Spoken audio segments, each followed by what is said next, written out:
When someone struggles with addiction, it can be hard to keep the lines of communication open. A lack of communication has an enormous impact on relationships. This makes it hard to trust one another and leads to neglect. Improving communication begins by understanding what your family member with addiction is facing in this moment. It is important to keep in mind that persons living with addiction do not mean to hurt anyone and are frustrated with their own situation. One of the first steps to understanding a person living with addiction is to learn about addictive disorders. Deeper understanding will lead to better ways of communicating. When there is a need to communicate about the substance use, it is important to be mindful of the time of communication. Start by attempting to have a one-on-one conversation with the person living with addiction. It will make both of you feel more comfortable and less tensed. Try to have the conversation in a relaxed and private environment. The fewer distractions around, the better. And have the conversation when they are not under the influence of substances. Make sure to communicate with respect at all times. Respect means to be understanding and accepting of the person living with addiction. Using non-blaming language while communicating with the person living with addiction. And avoiding raising your voice or reacting with anger.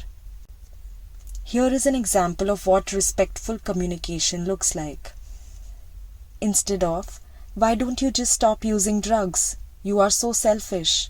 Try, "You are my brother and I care for you no matter what. Is there any way I can help you through this?"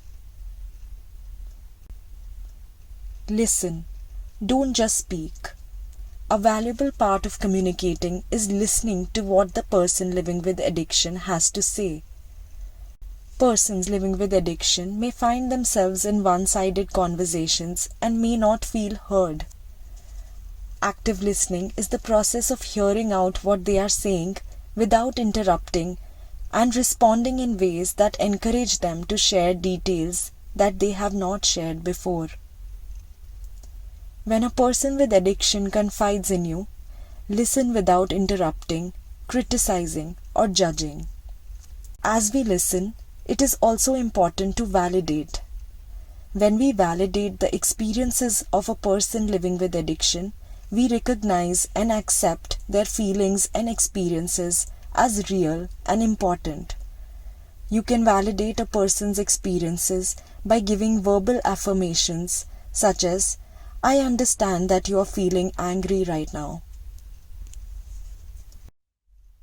Seek clarification with open-ended questions. Open-ended questions do not lead to yes or no responses. They encourage elaboration, and they indicate that you are listening and are eager to learn more. Here are some examples of open-ended questions. How did you spend your day? And can you tell me more about your interest in films? Practice assertiveness. Assertiveness is the ability to express positive and negative ideas and feelings in an open, honest, and direct way without ignoring or disrespecting the rights of the person with addiction.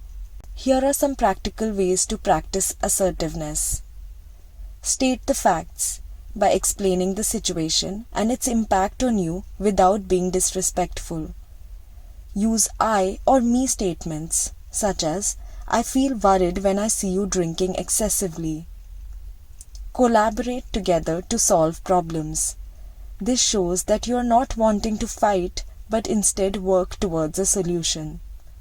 And set clear boundaries that reflect your values and determine what behavior is acceptable and what is not. Let us see how assertive communication looks like. Instead of, "You're so annoying when you drink. I can't even talk to you when you get like this." Try, "I feel disrespected when we have a conversation after you have been drinking. I think it's best you are sober when we interact from now on."